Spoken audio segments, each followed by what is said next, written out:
You keep falling for the same type of person. They're charming at first. They pull you in with their mystery and intensity. And then just when you start feeling something real, they pull away. You chase, they retreat. You give more, they take less seriously. And when it finally ends, you're left wondering what went wrong. But here's the uncomfortable truth nobody wants to hear. This isn't just bad luck. This isn't about meeting the wrong people at the wrong time. If you keep attracting emotionally unavailable people, there's something inside you that's drawing them in like a magnet. And until you understand why, you'll keep repeating the same painful pattern over and over again. Let me tell you something that might sting a little. Emotionally unavailable people don't just randomly appear in your life. They're attracted to something specific about you, something you're unconsciously broadcasting to the world. And yes, you're also attracted to something specific about them. This isn't about blame. This is about awareness. Because once you understand the psychology behind this pattern, you can finally break free from it. Think about the last person who broke your heart. Really think about them. Were they inconsistent with their communication? Did they keep you guessing about how they felt? Did they have one foot in and one foot out of the relationship? Did they make you feel like you had to earn their love and attention? If you're nodding your head right now, keep listening, because we're about to dig deep into why this keeps happening. Here's what most people don't realize. When you grow up in an environment where love is conditional, inconsistent, or withheld, your brain learns a very specific pattern.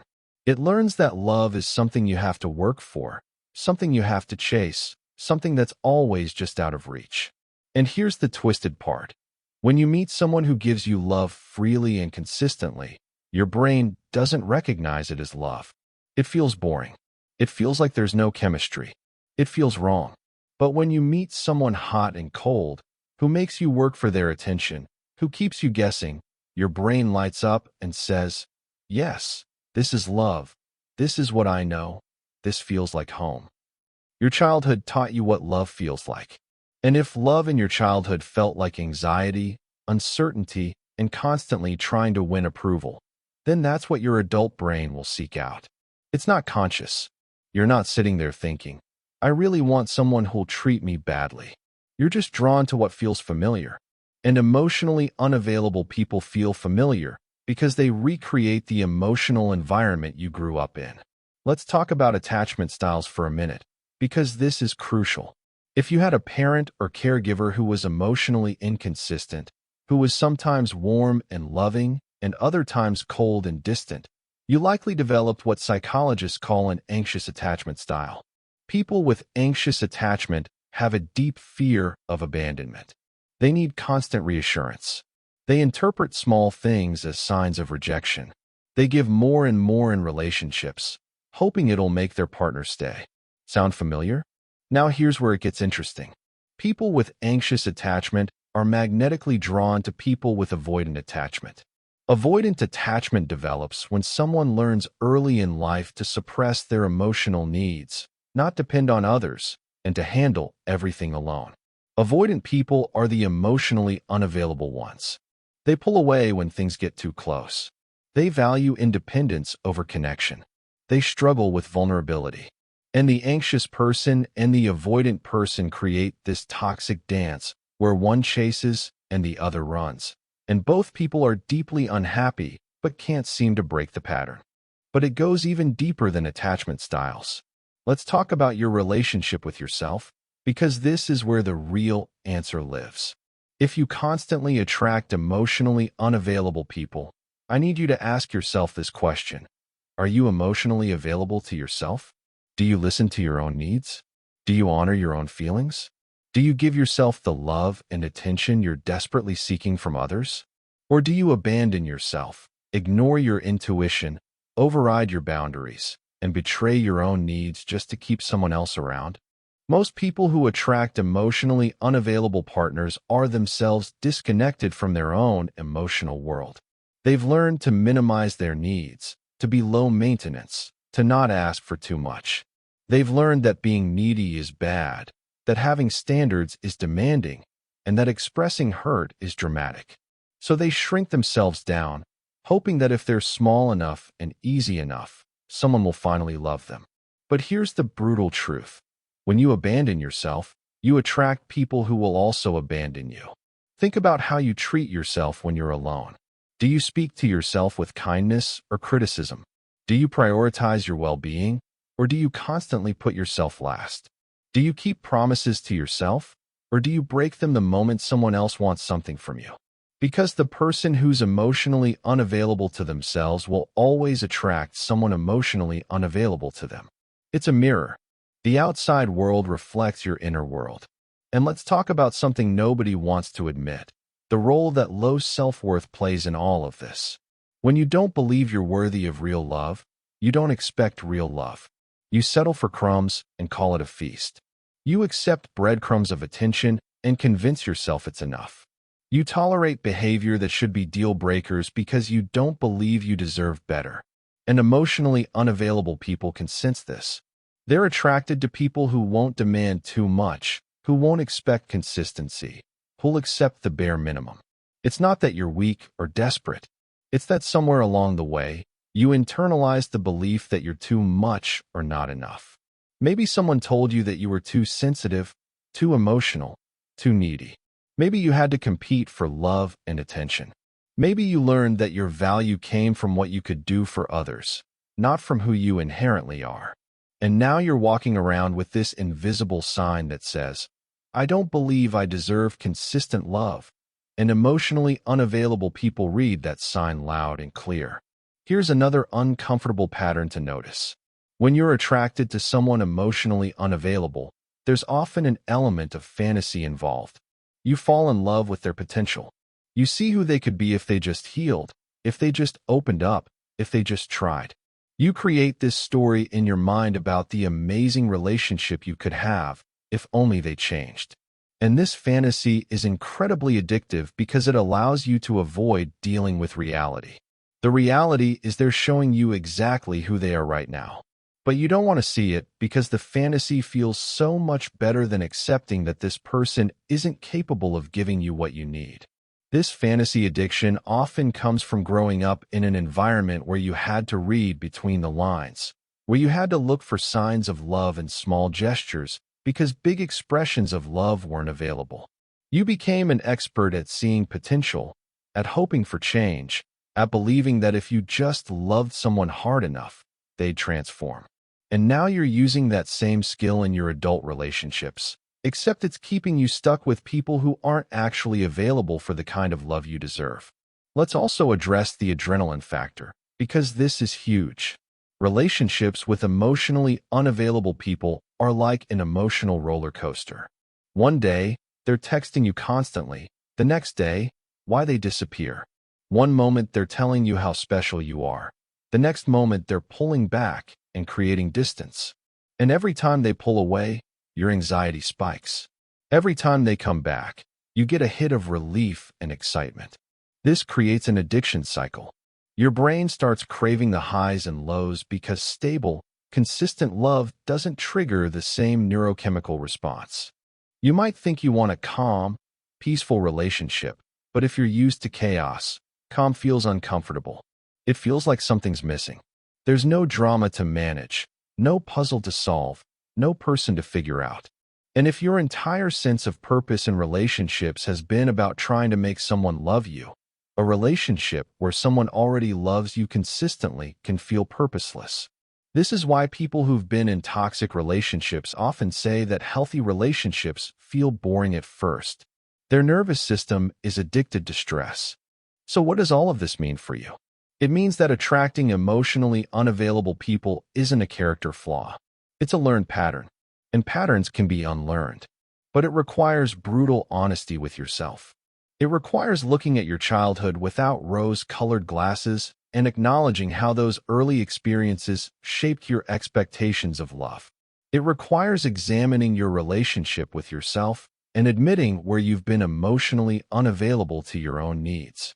It requires recognizing that the intense chemistry you feel with emotionally unavailable people isn't actually chemistry. It's trauma recognition. Breaking this pattern starts with one simple but difficult commitment. You have to become emotionally available to yourself first. That means learning to identify what you're actually feeling instead of numbing out or staying busy. That means honoring your needs instead of minimizing them. That means setting boundaries even when it feels uncomfortable. That means choosing yourself even when choosing yourself means being alone for a while. And yes, it will feel lonely at first. When you stop chasing emotionally unavailable people, there's a gap. There's silence. There's this uncomfortable space where you have to sit with yourself and face all the feelings you've been avoiding by staying focused on someone else's emotional unavailability. But this gap is necessary. This is where the healing happens. This is where you learn that you can sit with discomfort without abandoning yourself. This is where you prove to yourself that you're worth staying for. You also need to start getting really honest about red flags. Stop explaining them away. Stop making excuses. Stop convincing yourself that mixed signals mean they're just scared or confused. Mixed signals mean no. Inconsistency means no.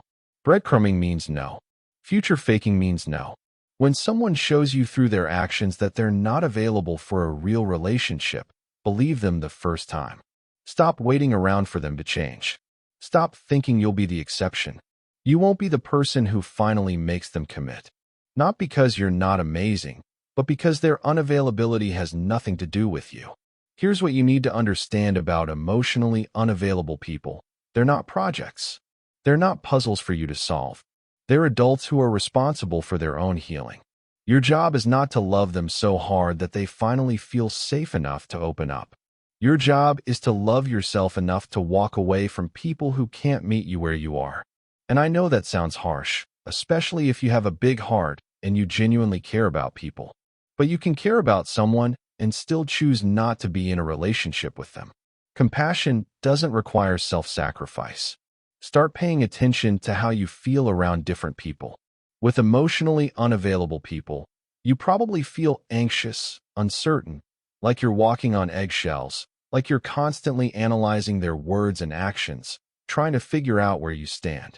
With emotionally available people, you feel calm, secure, seen, and valued. You don't have to guess. They communicate clearly. They show up consistently. They're interested in knowing you, not just in having you available for them when it's convenient. And here's the thing that might surprise you. When you first start dating emotionally available people after a lifetime of unavailable ones, it'll feel weird. It might even feel wrong. You might find yourself creating drama or pushing them away or getting bored or convinced there's no spark. This is your old pattern trying to reassert itself. Your brain is saying, this doesn't feel like love because there's no anxiety, no chase, no uncertainty. But push through that discomfort. Sit with the weirdness of being treated well. Let yourself get used to consistency. Retrain your nervous system to recognize that real love feels like peace, not chaos. You'll also need to work on your self-worth outside of relationships. Because if your entire sense of value comes from whether someone wants you, you'll always be vulnerable to emotionally unavailable people. You need to build a life that feels full and meaningful even when you're single. Invest in friendships. Pursue hobbies and interests. Set goals that have nothing to do with romance. Create a life that you don't need a relationship to rescue you from. Because when you're happy and fulfilled on your own, you stop settling for people who can only offer you half-hearted attention. Therapy can be incredibly helpful here, especially if you're working through childhood wounds or attachment issues. A good therapist can help you identify the patterns you're stuck in and give you tools to break free. They can help you process the grief of realizing that the love you needed as a child wasn't there in the way you deserved. They can teach you how to reparent yourself, how to give yourself the security and validation you're seeking from others. And they can support you as you learn to tolerate the discomfort of choosing differently. Another crucial piece is learning to trust yourself again. If you've been repeatedly drawn to the wrong people, you might have stopped trusting your own judgment. You might second-guess every feeling, every decision, every attraction. But your intuition isn't broken. It's just been overridden by your conditioning. Start small. Notice when something feels off and honor that feeling instead of explaining it away. Notice when your body tenses up around someone or when you feel relaxed. Your body knows. Your gut knows. You just have to start listening. And please, stop romanticizing emotional unavailability. Stop telling yourself that their damaged, wounded, mysterious vibe is attractive. Stop believing that having to work for someone's love makes it more valuable. Stop thinking that struggle equals passion. It doesn't. Struggle just equals struggle. Real love, healthy love, mature love isn't about drama and intensity and constantly proving yourself. It's about two whole people choosing each other consistently and building something together. It might not give you the same adrenaline rush, but it gives you something infinitely better: actual partnership, safety, growth, peace. I want you to imagine something for a second. Imagine being in a relationship where you don't have to wonder where you stand, where communication is clear and consistent, where your needs matter as much as theirs, where you can be vulnerable without fear of it being used against you, where someone doesn't just say they care, they show it through their actions every single day, where you feel chosen, valued, and prioritized. This isn't a fantasy. This is what's available to you when you stop settling for emotional unavailability. But getting there requires you to do the work.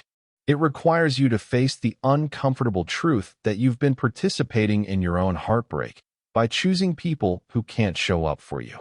It requires you to take responsibility for your patterns without shame or self-blame. It requires you to commit to healing instead of repeating. And it requires you to believe, really, truly believe, that you deserve more than what you've been accepting. So here's what I want you to think about. What would change if you decided right now that you're no longer available for people who aren't fully available for you? What would happen if you started treating yourself with the same love and consistency you've been giving to people who don't deserve it?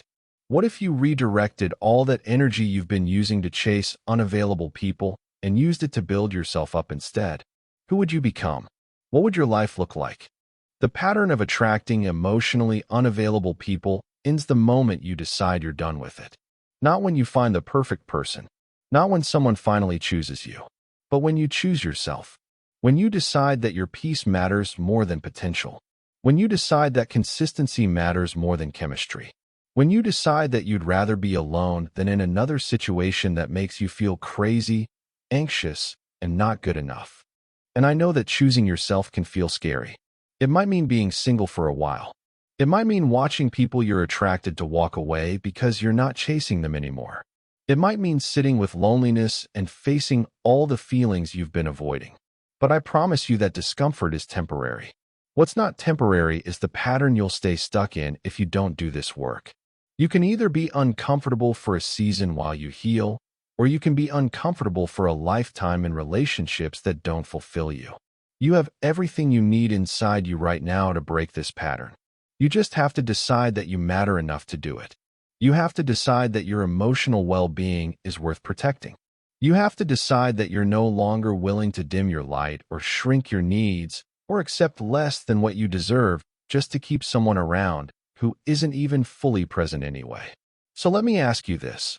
What's one thing you've been tolerating in relationships that you know deep down is unacceptable? What boundary have you been afraid to set? What pattern have you been pretending not to see? Drop your answer in the comments. Sometimes just naming it out loud is the first step to changing it. You are worthy of a love that doesn't make you anxious. You are worthy of a love that doesn't require you to chase or convince or prove. You are worthy of a love that shows up consistently, communicates clearly, and chooses you fully. But first, you have to become that love for yourself. Stop waiting for someone else to validate your worth. Stop looking for someone else to fill the emptiness inside. Do that work yourself. Be the consistent presence in your own life that you keep hoping someone else will be. And watch how everything shifts when you finally make yourself the priority.